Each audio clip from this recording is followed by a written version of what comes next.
বছর ঘুরে আবার এলো বাঙালির প্রাণের মেলা অমর একুশে বইমেলা। মেলা উপলক্ষে ইতোমধ্যে সব আয়োজন সম্পন্ন করেছে আয়োজক সংস্থা বাংলা একাডেমি। মেলাকে ঘিরে বাংলা একাডেমি ও সোহরাওয়ার্দী উদ্যানে নিশ্চিত করা হয়েছে কঠোর নিরাপত্তা ব্যবস্থা।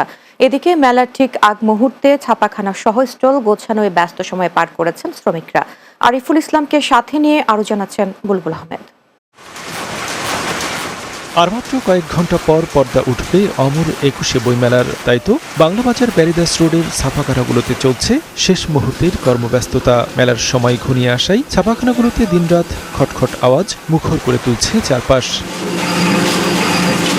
বই ছাপানো, বাধাই ও মলাট লাগানো সহ নানা কাজের চাপে যেন দম ফেলার ফুসরত নেই মুদ্রণ ও বাধাই কর্মীদের। মেলার সময় তো মনে করেন নানান রকমের বই আসে, নানা রকমের বই কাজ করা লাগে। 8টা থেকে 12টা পর্যন্ত কাজ চলছে। মেলার বাসা আসলে কাজের একটু সিজন লাগাইছে।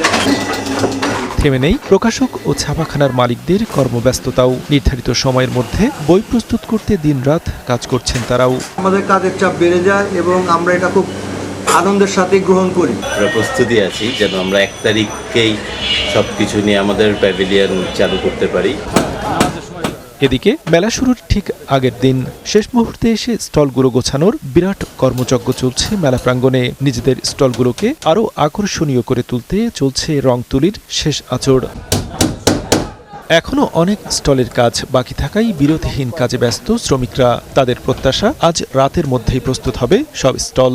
আজকে রাত মানে 11টা-12টা আশা করি শেষ হয়ে যাবে। আমরা চেষ্টা করতেছি আজকে রাত 12টা-1টার ভিতরে কাজ শেষ করার জন্য। ঠিক আছে, যথাসাধ্য চেষ্টা করতেছি। মেলার আগে দেখবেন সব আমাদের রেডি। আমরা আজকে নিচে গুছিয়ে রাখতেছি, টেবিলে বই শুয়ে যাবে উদ্বোধনের আগেই। এছাড়া মেলাকে সফল করতে নেওয়া হয়েছে কয়েক স্তরের নিরাপত্তা ব্যবস্থা। আর মাত্র কয়েক মুহূর্ত পর পর্দা উঠছে অমর একুশে বইমেলা 2025-এর। এরপর পাঠক, লেখক আর দর্শনার্থীদের পদচারণায় মুখর হয়ে উঠবে এই মেলা প্রাঙ্গণ। এখন শুধু অপেক্ষা বইয়ের সাথে পাঠকের মহামিলনের প্রহর গোনার। বুলবুল আহমেদ, বাংলা টিভি, ঢাকা।